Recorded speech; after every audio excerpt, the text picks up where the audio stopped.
I'm Chuck Todd. Up next on Hotline TV, Mike Huckabee has formed an exploratory committee. Can he marathon his way to the White House? And I am John Mercurio. That, plus I'll ask Chuck how his weight loss program stacks up against Governor Mike Huckabee's. All that and more on Hotline TV.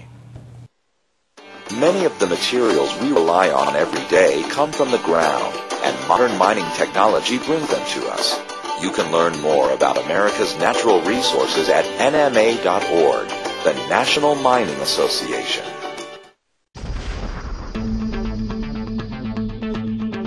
From the Watergate Building in Washington, this is Hotline TV. Now here are Hotline editors Chuck Todd and John Mercurio. Happy Hump Day, everybody. I'm Chuck Todd. Ah, that's gross. Hi, everybody. I'm John Mercurio. Welcome to Hotline TV. Chuck Todd, former Arkansas Governor Mike Huckabee became the latest Republican to dip his relatively slender toe into the presidential waters, declaring on Meet the Press on Sunday his formation of a presidential exploratory committee. But the governor is polling at only a slender 1%. Chuck, please explain to me why Mike Huckabee matters. All right, we're doing one of our, why he'll matter, why he won't matter. He said. Sure, bring it moments. on. Why he'll matter. Media loves stories like this. Media loves this Mike Huckabee. Loves the fat boy goes thin. He's a social conservative who apologizes for it. He always says he's not, but he seems to apologize for it. That's what the mainstream media seems to like about him. On one hand, the other is, my favorite thing is what does Time and Newsweek put on their covers if there's no news? Jesus or diets, and and pretty much Mike Huckabee is a walking Jesus diet. In fact, I mean, literally, Time and Newsweek, their editors would. Their heads would explode if there ever was the great Jesus diet, right? In figuring out how to that in the South Beach, actually the South Beach Jesus diet. Sure.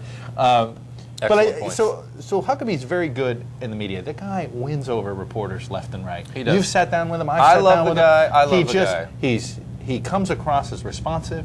He comes across as somebody who's very knowledgeable on a lot of issues. He has this common sense conservatism to him. But he's also extremely self-effacing, and he's charming, and he's folksy. And I went to the NGA meeting a year ago, when he was stepping down as the chairman. You talk to Democratic governors across the country, they'll tell you that if there were a popularity contest among governors in the early 2000s, it would definitely be Huckabee. It's interesting. Democrats. You talk to a slew of Democrats, and they'll ask you, your Democratic friends of the hotline will sit there and say, well, John, who do you think is going to be in the rebellion? And you'll say, standard line like, well, McCain, Romney, or Giuliani, whatever. And then what I find is Democrats, what about Huckabee? Couldn't he challenge? Like, Democrats look at Huckabee and you wonder, are they a little fearful if this guy ever grew into something, that he could be a very, very tough candidate to run against because, he's taxed. He's been for some taxes that have to do with health care and stuff. I mean, the problem, and here we get to the second part of our story. Why he won't be a factor. Why he won't be a factor. Once again, look, we are talking about such a front-loaded system. The front-loaded calendar, the primary calendar in 2008 is going to be so difficult, I think, for people like Mike Huckabee, like Mike Huckabee, like Sam Brownback, like Duncan Hunter, like all these other sort of also-rans, to really ramp up and run a really competitive race. And I think Huckabee might be qualified, might be really appealing, and might be sort of a media darling, but against somebody like John McCain, Mitt Romney, or if Rudy Giuliani does run, he's going to have a really difficult time, I think, breaking through. Well, the other thing is Huckabee seems to have had some chances to sort of push himself into maybe the top half of the second tier, and he blew it at the Memphis straw poll. Here he was, a couple hundred miles away not even, a couple hours away from Little Rock. He could have basically just rigged the thing, and he chose not to. Right. You also don't get a sense that he has a fire in the belly kind of thing. You haven't heard a lot of activity on the ground. Right, he hasn't hired a lot of staff. I mean, he's got a couple people here and there, but there's nothing like, Brownback, he got into this thing, and he went full bore, and he's got his staffs working, and he seems to try to set up a full early organization. And the problem is there's not enough Christian conservatives in Iowa to split up between Brownback and Huckabee and somehow still have one of them win the thing. It's just not going to happen. So they have to almost kill each other off, then go after Romney. Right.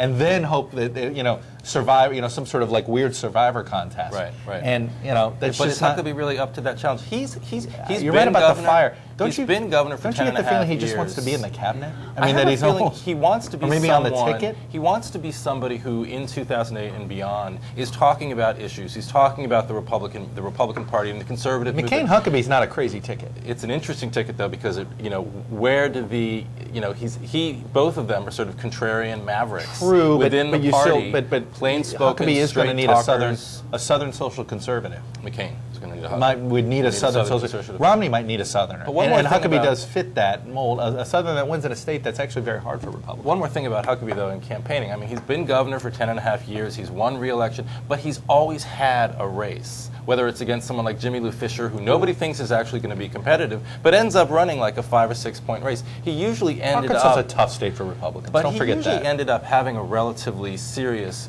campaign, which I think said more about him than it did about the Democrats. I think it's toughening him up. I don't know. We'll see. I think the guy let Brownback get too much of a head start in Iowa. I think that what we thought, who our dark horse was a year ago, probably would have been Huckabee. I'm less convinced he's going to be able to do that in Iowa right now. I think Brownback's a good guy, though, and I really want to emphasize, I do think the goodwill he has among the media is a strong factor. It counts for something. Factor. All right, well, that wraps up yet another Hotline TV. So good, you could deep fry it like most any Arkansas delicacy. I'm John Mercurio. Fried Bill Clinton. Fried Mike Huckabee. I'm Chuck Todd. Tune in tomorrow when we head north to check in on that other athletic Republican.